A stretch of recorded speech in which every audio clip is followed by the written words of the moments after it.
Total energy of pulses 2 second के बाद बताना है। सबसे पहले चेक करते हैं कि इन पल्सेस के पास कोई एनर्जी है या नहीं है। देखो जूम करके देखते हैं कि भाई इनिशियली स्ट्रिंग ऐसी रही होगी ऑब्वियसली, बाद में जब पल्स जनरेट किया गया तब स्ट्रिंग ऐसी बन गई।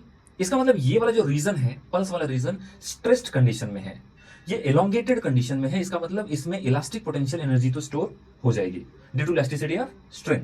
दूसरी बात, पल्स के ऊपर जितने भी पार्टिकल हैं सारे के सारे ऑसिलेट कर रहे होंगे, इसका मतलब पल्स के पास काइनेटिक एनर्जी भी होगी। तो ये जो पल्सेस मूव कर रहे हैं इनके पास काइनेटिक और पोटेंशियल दोनों है। लेकिन 2 सेकंड के बाद सिचुएशन कुछ ऐसी बनेगी कि एक पल्स यहां होगा, दूसरा यहां होगा। आप कैलकुलेट करके देख लेना, दोनों इस तरीके से बनेंगे क्योंकि ये डिस्ट्रक्टिवली इंटरफेयर करेंगे। इसका मतलब इन दोनों का जो रिजल्टेंट बनेगा वो स्ट्रेट बन जाएगा इस तरीके से, सुपरपोजिशन प्रिंसिपल से। अब हमें पता है कि ये जो स्ट्रिंग है ये इलोंगेटेड तो नहीं है बिल्कुल भी। इलोंगेटेड तो ऐसे ऐसे रहता था बोलते ना, ये स्ट्रिंग इलोंगेटेड नहीं है, इसका मतलब इसके पास पोटेंशियल एनर्जी तो नहीं हो सकता। तो एनर्जी होगा कौन? काइनेटिक वाला। अब आप कहोगे कि सर काइनेटिक वाला क्यों होगा? देखो इनिशियली इन पल्सेस के पास एनर्जी था।